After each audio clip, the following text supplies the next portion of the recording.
Alright, so currently that's what I'm facing with the Q5.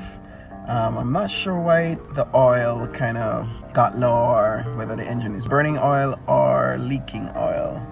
I'm gonna check that out, but for now I'm assuming that it's burning oil, and I'm just needed to add some more oil. So I actually went to get some oil.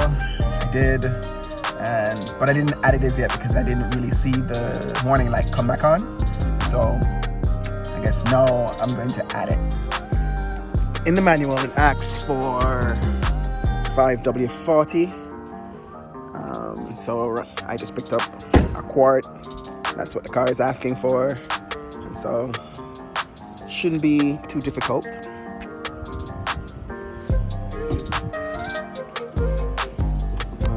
The engine was cool, was cool earlier.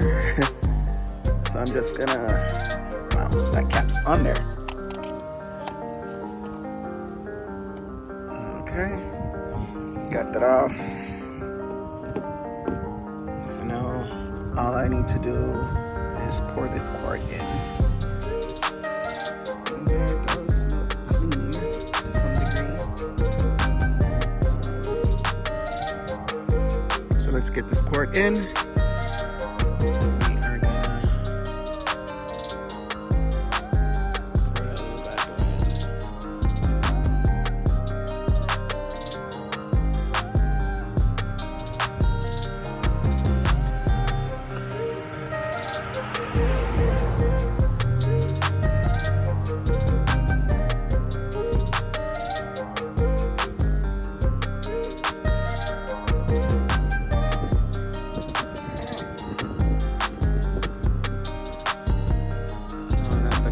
Is in,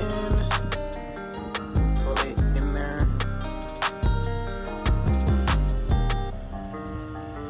Should be good to go. Alright, let's get the cap back on.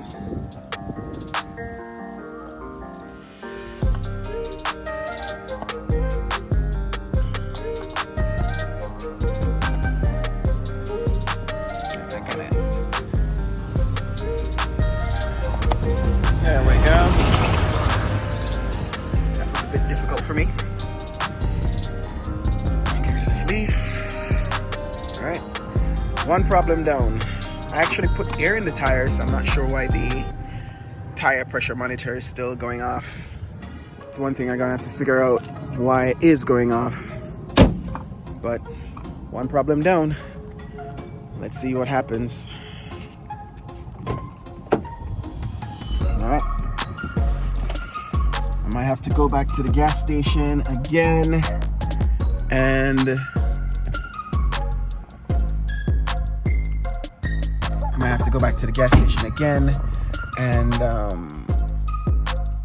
do some tire pressure checks and get that, or even take it to a shop and see exactly what's going on. I actually put it on the vacuum and I couldn't find any codes for the tire pressure monitor.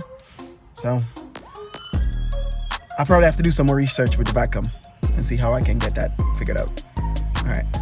All right, let's start it up and see how she is. Oh, now I have to change the battery on the remote. Oh wow. All right, but let's fingers crossed, no more engine oil. It probably takes a while to check it too, so I'm not sure if just turning it on will resolve it. And the light is gone.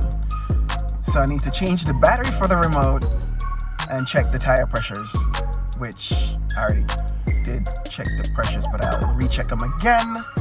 I did go out and purchase the tire pressure checker. So I don't even know where it's at. I know I put it in the car somewhere.